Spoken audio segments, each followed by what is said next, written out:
Shalom Bapak Ibu dan Saudara yang terkasih, salam sejahtera bagi saudara-saudara sekalian. Hari ini Kamis, awal bulan Oktober, yaitu tanggal 1 Oktober, kita akan merenungkan firman Tuhan, khususnya bagi GKJ Ngalian, sebagai sarana kita, bekal kita, untuk mempersiapkan diri, menguji diri. Tatkala besok Minggu, tanggal 4 Oktober, kita akan bersama-sama menerima sakramen perjamuan. Dan saya kira sebagian besar jemaat GKJ dan juga barangkali jemaat GKI Sinode Wilayah Jateng juga bersama-sama tanggal 4 Oktober melaksanakan sakramen perjamuan dalam rangka Hari Perjamuan Kudus Sedunia. Dan bagi jemaat GKJ, khususnya jemaat GKJ Ngalian, saat ini menjadi kesempatan bagi kita semua sebelum bersama-sama untuk bersekutu dalam meja perjamuan, dalam perjamuan, sakramen perjamuan di rumah bersama dengan keluarga. Kita diberi kesempatan untuk bersama-sama menguji dan mempersiapkan diri melalui firman Tuhan. Firman Tuhan yang akan kita renungkan pada hari ini, di hari Kamis ini, Matius 18 ayat 1 sampai dengan 6. Dipersilahkan membaca bersama-sama dengan anggota keluarga di rumah. Matius 18 ayat 1 sampai dengan yang ke-6. Saudara-saudara yang terkasih, cerita ini cerita dalam Matius 18 ayat 1 sampai dengan 6 ini sudah populer, yaitu bagaimana gambaran kerajaan surga itu menurut Tuhan Yesus adalah ketika salah satunya menerima anak-anak dan seperti anak-anak.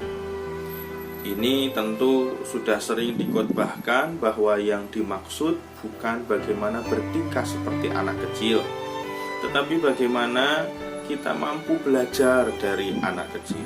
Dan dalam kesempatan pada hari ini, di penghujung hari Kamis 1 Oktober ini, kita akan merenungkan sisi lain dari anak-anak yang bisa kita jadikan bekal untuk kita mempersiapkan diri, menguji diri bersama dengan anggota keluarga kita.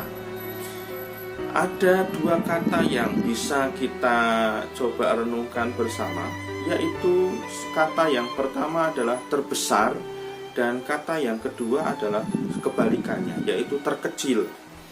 Terbesar, Bapak Ibu dan saudara dan juga anak-anakku yang terkasih, terbesar itu artinya dalam bacaan kita itu ketika para murid menanyakan siapakah yang terbesar di kerajaan surga, terbesar itu artinya bisa digambarkan sebagai yang terkuat, yang memiliki pengaruh, yang berkuasa, yang tidak terkalahkan barangkali atau tidak ada saingannya sama sekali dan seolah tidak membutuhkan orang lain. Ini yang terbesar, makna secara harfiah atau makna secara bebas diterjemahkannya. Sedangkan yang sebaliknya, yaitu yang terkecil, adalah yang terlemah. Terkecil itu tidak berkuasa. Terkecil itu bahkan rentan dan membutuhkan perlindungan. Kalau mau diperhadapkan dengan dua kata ini, terbesar dan terkecil, maka pada umumnya kita akan memilih bagaimana menjadi yang terbesar, yang kuat, yang berkuasa, yang tidak membutuhkan orang lain. Justru orang lain yang membutuhkan kita. Nah, kita secara umum akan memilih yang terbesar. Tetapi mengapa Tuhan Yesus justru malah merekomendasikan yang terkecil? Siapa yang terkecil, dialah yang mendapatkan kerajaan surga. Mengapa Yesus menghendaki seperti anak kecil yang rentan seperti ini? Ini mengajak kita, Bapak, Ibu, dan Saudara, sisi lain dari bacaan kita yang sudah sering kita dengar dalam khotbah ini adalah mengajak kita memiliki kesadaran bahwa panjenengan dan saya ini lemah.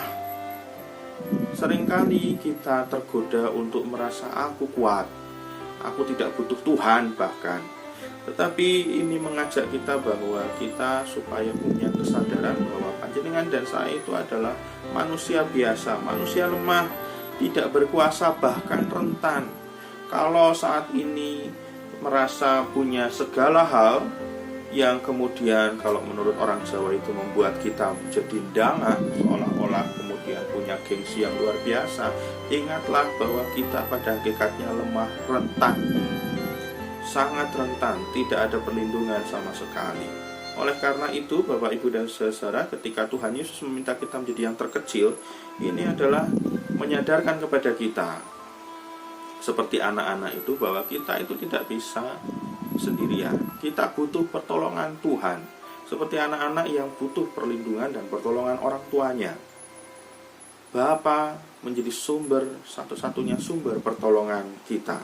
Nah, sisi lain, Bapak, Ibu, dan saudara yang terkasih, ini juga menegaskan ketika selama pandemi ini kita belajar juga beradaptasi dengan menghayati sakramen perjamuan, di mana anak-anak juga mendapatkan kesempatan yang sama untuk menerima sakramen perjamuan. Ini juga mengingatkan kita bagaimana kita memiliki kesadaran bahwa kita sangat rentan ketika kita memberi kesempatan kepada anak-anak dalam sakramen perjamuan.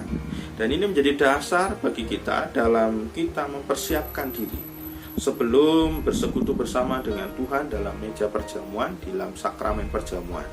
Mengingatkan kita kembali, panjenengan dan saya rentan, butuh Tuhan.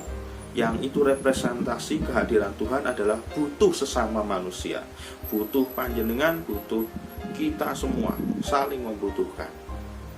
Oleh karena itu, mari kita menguji diri, mendadar, kalau orang Jawa bilang, mendadar atau menguji diri, sejauh mana kita begitu angkuh dan sombongnya merasa tidak memiliki atau tidak membutuhkan orang lain, dan sejauh mana kita begitu angkuh dan sombongnya bahwa orang lain membutuhkan saya. Mari kita mengaku dosa, kita bertobat dan memohon ampun. Selamat mempersiapkan diri untuk besok minggu bersama-sama dengan umat Tuhan di mana-mana tempat, sebagian besar jemaat Kristen menerima sakramen perjamuan. Tuhan Yesus memberkati. Kasih karunia, damai sejahtera, dan persekutuan kekal menyertai saudara sekalian. Amin.